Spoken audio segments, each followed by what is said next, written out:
Hi. Today's my 1 year on estrogen. I'm having a little bit of cake. And I thought I would just run through some of the changes that I've experienced. Because I think that's super important for visibility. And I deserve a little cake, and so do you. I would share if I could, but... Oh, that was a good pop. Without further ado. So I want to start with the stuff that I wasn't super expecting. That kind of caught me off guard a little bit. I have a little list over here. Something, we're all told is that you will likely experience like softer skin. I certainly had that. However, that softness comes with a decreased oiliness. And something I was concerned about is I'm kind of a dry person. My skin is dry, my hair is dry, everything. I don't hydrate super well, so like leave me alone. And I was a little concerned that it would become too dry. It would become super dry. My doctor wasn't super sure. She hadn't run into that problem before. And I can confirm it makes it drier. I do have to apply lotion more regularly than I did before I started estrogen. So be aware. My hands are more likely to crack. My elbows are a little angrier. And when I do commit to skincare, as I should, my skin is incredibly soft. It's so much softer than it used to be. And when I haven't committed to the skincare, my skin is about as soft as it was pre-estrogen when I would lotion. I have always had a really hard time getting my skin to just be happy, which if I drank more water, that would probably help, but I'm not that bitch, so... Another one that I wasn't aware of was I experienced pelvic tilt, like just very minor, probably like a 15-degree tilt. But that's not really talked about. I haven't read that in forums. I was not told this, and it's fine. But like I'm actively relearning how to hold my body and how to walk in a way that doesn't hurt my back and neck and hips and etc. Not everyone experiences this. I read that it is one of the less likely things to happen, but like it still happened. So FYI. And then finally, just a silly little one. My lips have changed shape just a teensy bit. Like the top is filled out for sure, which you probably can't tell, especially because I'm talking. But I learned how to do lipstick through drag makeup. And so I got really, really good at being able to overdraw my lips to make the shape that I want. And now I no longer overdraw them. I'm just drawing on my lips. So like, it's a teeny tiny change. It's like fractions of an inch, but it still happened and it's cute and I like it. So onto the more common stuff. There's been some body fat redistribution. I've seen a little bit of movement into my thighs. I've obviously seen some to my breasts.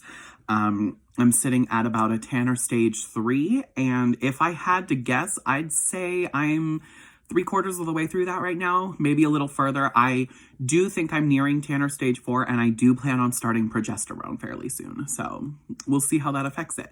As far as I've heard, progesterone is more anecdotal than anything, but also there has not been enough research in like trans femme care. So take that with a grain of salt. There has been fat redistribution to my cheeks, which I've also gained weight. Some of that is I'm just less active than I used to be, and some of that I think is just puberty. You gain weight in puberty, and I'm not fighting it. So, I have seen a little bit of fat redistribution in my forehead, which I was like, of course there, but like, that's so silly. There's been, let's see.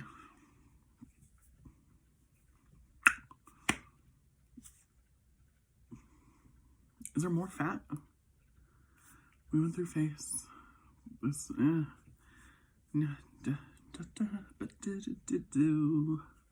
then around my hips area, like just above my butt, I've been getting a little more fat there, which it's kind of separated from my butt right now, but it looks like if it continues growing that way, that I'm going to just have a slightly bigger butt, which will be nice. I have experienced some significant loss of muscle, which expected. It is both gender affirming and incredibly frustrating to try and open a jar of anything now and just not being able to do it. But I've got tricks. I've got tips and tricks. So like, you'll figure it out. So let's talk about hair. I have noticed some significant decrease in body hair. I've also noticed some significant color change. My hair used to be darker on my legs, my chest, my stomach. It all used to be like this shade of brown, and now it's like blonding, which is nice. However, it's making laser hair removal a little tricky because the laser doesn't really target blonde hairs. So if you know you're going to want laser, I would consider starting that early. I have gotten my chest lasered, and I keep having this moment like, oh, maybe I am like letting dysphoria cloud my memories and that my chest wasn't actually that hairy. And like, yes, it was. Yes, it was. It was exactly as hairy as I remember it being. But like my stomach, you basically can't see any hair anymore from 3 feet away. It's all blonde. My leg hair is no longer quite as noticeable. Like, we're going somewhere. It's nice. My appetite has changed completely. I used to be able to eat like nonstop. I did a lot of emotional eating.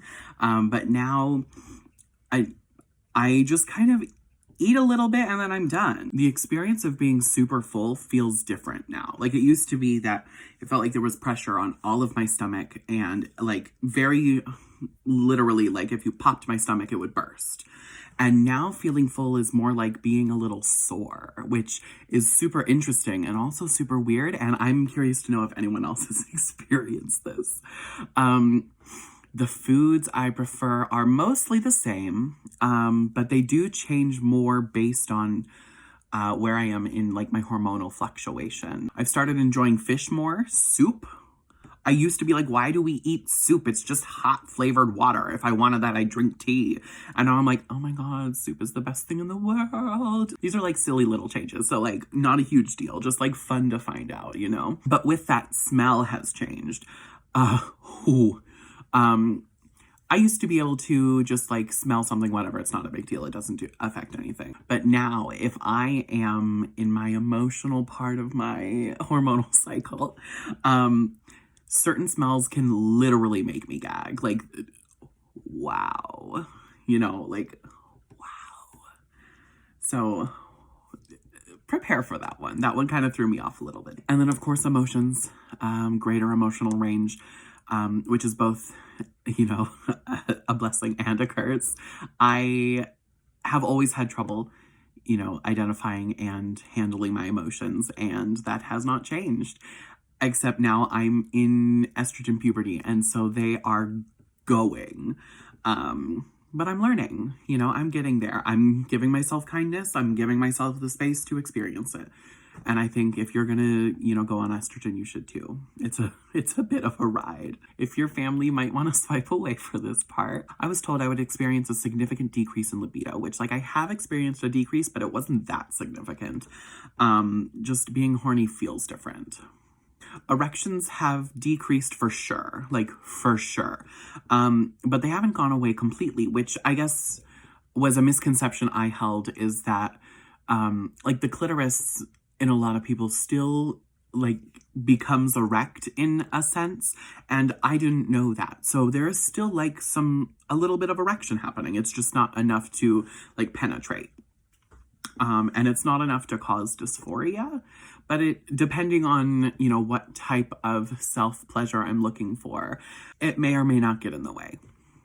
And then sperm production. I have not been counting sperm, so I can't, you know, speak to that, but ejaculate has significantly decreased, which is lovely. That was one of those big things for me that that was throwing me for a loop all the time. I was like, it's so messy all the time. Like, why? You know, and now I can just kind of, you know, have a good time when I want to without worrying about a huge cleanup, which is lovely. And of course, there are different types of orgasms now, different ways to achieve orgasm. Obviously, if you have any questions, please leave them in the comments. I'd love to answer them. And thank you for spending this time with me.